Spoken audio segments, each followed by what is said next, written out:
Plus le temps passe, quand on est un fantôme, plus nous nous rapprochons de notre nouvelle naissance. Et plus nous sombrons dans l'illusion. Les émotions négatives telles que le désir, l'attachement, comme on les a déjà vues, ces émotions redeviennent une tentation. Nous désirons avoir un corps humain. Nous sommes prêts à prendre n'importe quel corps humain pour calmer notre esprit très agité à l'intérieur de la phase fantôme.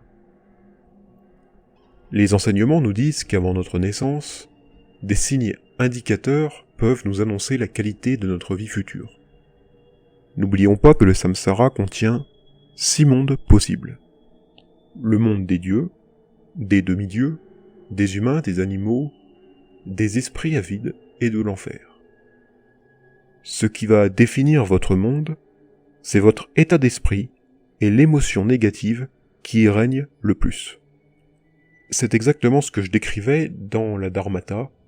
Chaque couleur qui se déploie correspond à une émotion négative, et votre esprit en sera attiré par défaut. Lorsque vous aurez suivi et pénétré dans cette lumière, vous aurez des images et des aperçus de votre monde. Ces images ont des tas de significations que les enseignements peuvent expliquer. Par exemple, si le paysage qui se manifeste devant vous se situe dans les cieux, avec par exemple un palais, il est fort probable que vous renaissiez dans le monde des dieux. Si vous voyez devant vous des cercles de feu, alors il est probable que vous soyez devenu un demi-dieu. Si vous voyez de la paille, des rochers ou une caverne, il est possible que vous soyez devenu un animal. Si vous observez une forêt, un arbre en particulier, alors vous serez un esprit avide. Enfin, la vision d'un puits noir ou de petites maisons rouges et noires, vous renaîtrez dans le monde de l'enfer.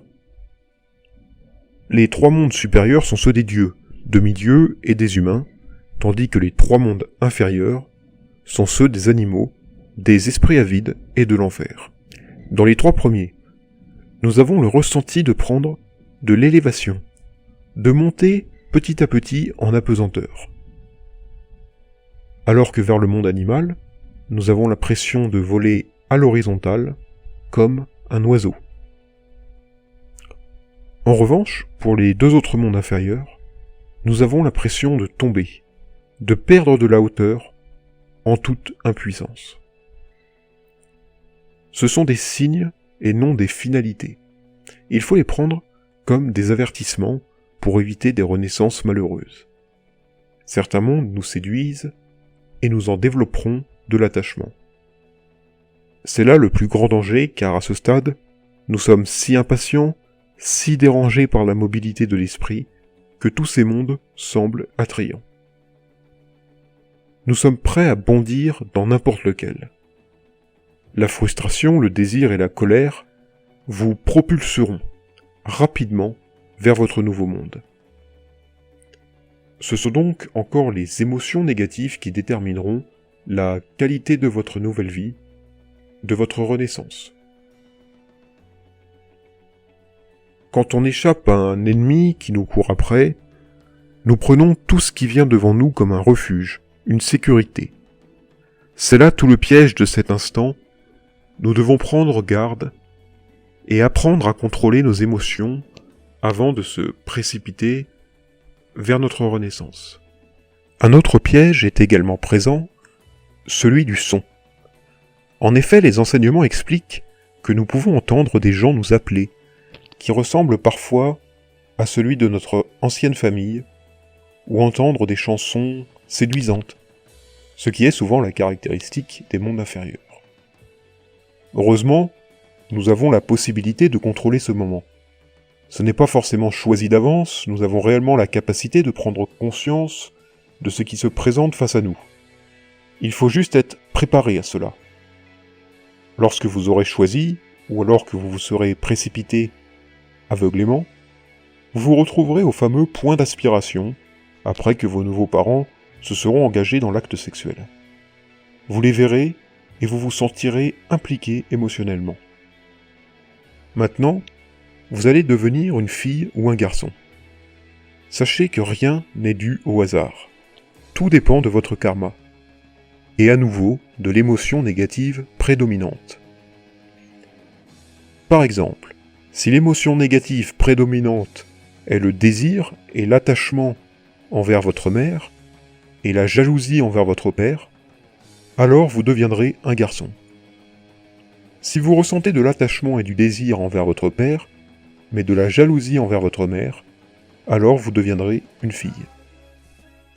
À ce stade précis, pouvons-nous faire quelque chose pour contrôler notre destinée? Avons-nous encore au moins le contrôle? La réponse c'est oui. Deux choses sont possibles.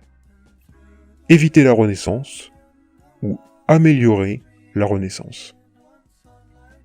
Pour éviter la renaissance, nous devons instantanément et de toute urgence lâcher prise, éviter les émotions négatives à tout prix, et prendre conscience que tout ce qui se passe n'est qu'illusion, une fausse réalité. Nous devons réagir brusquement, prendre vraiment conscience que nous allons vers une réalité construite de toutes pièces.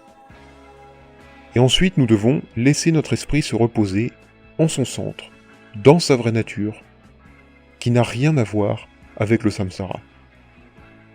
Nos parents, notre terre, nos éléments, tout ça n'est qu'une illusion, vide par nature. Ils apparaissent, mais ils ne sont pas réels.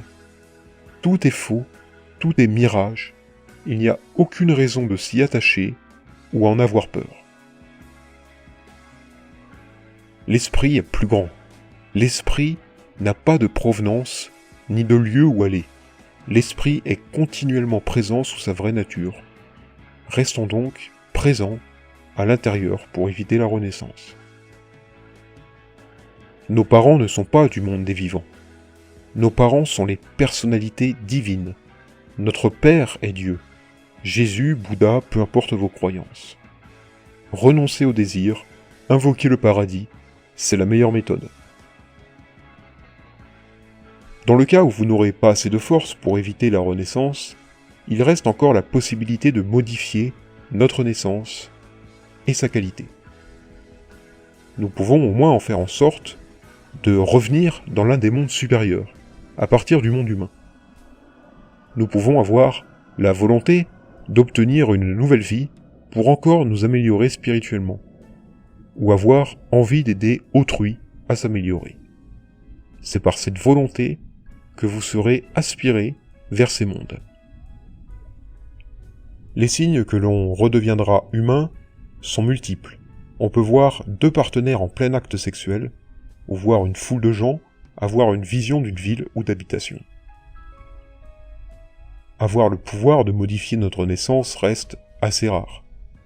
Nous sommes bien souvent impuissants quant au point d'aspiration, un peu comme si on s'enfonçait dans un sable mouvant. Nous ne pouvons plus rien faire, mais nous conservons la prière et la pratique en nous. À quoi nous servent-elles à ce stade? Nous pouvons prier pour faire en sorte que dans cette nouvelle vie, nous retombions sur les enseignements, faire en sorte qu'à notre mort, nous rejoignions le paradis. En cas de renaissance, vous commencerez un nouveau cycle dans le samsara. L'entrée dans la matrice est le début d'une nouvelle phase transitive, celle de la vie, et signe donc la fin de la mort et de la phase fantôme. Vous vivrez une nouvelle vie avant de mourir une nouvelle fois, pour retraverser les différentes phases à travers la mort, les dissolutions externes et internes, le réveil de l'esprit, la dharmata, la phase fantôme et la renaissance, comme on l'a vu. Ce qui relie la vie à la mort et la mort à la vie, c'est toujours cette même expérience, le réveil de l'esprit. Je termine cette vidéo sur ce point, on se retrouve la semaine prochaine pour une toute nouvelle vidéo.